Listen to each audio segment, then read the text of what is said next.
रिमी झिमी बरी से बदरिया हो गुरुजी आई नया गानावा। रिमी झिमी बरी से बदरिया हो गुरुजी आई नया गाना।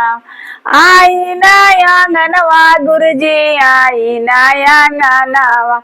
के करा भीजेला लाली रे चुनरिया।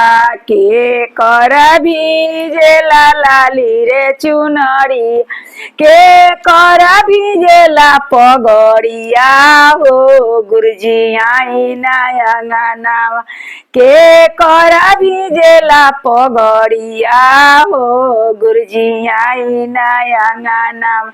गौरा माई के भीजेला लाली रे चुनरिया। गौरा माई के भीजेला लाली रे चुनरी। शिवा गुरु के भीजले पगड़िया हो गुरुजी आई नया गानावा।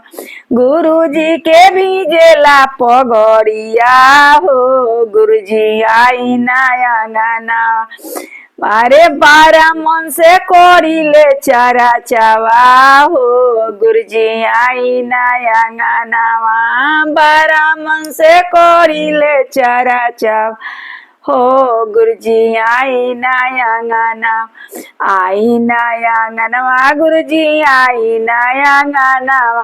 सुनी ना शिष्या के भजनिया हो गुरुजी आई नया गानावा।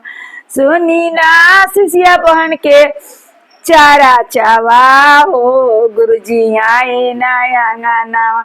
हमारा अगर भजन अच्छा लागल होखे तो बहुत बहुत स्वागत बा। सब्सक्राइब कल मत भूला, बेल आइकन भी दबा दे, हमरा के सपोर्ट करी। धन्यवाद, लाइक भी कर दे।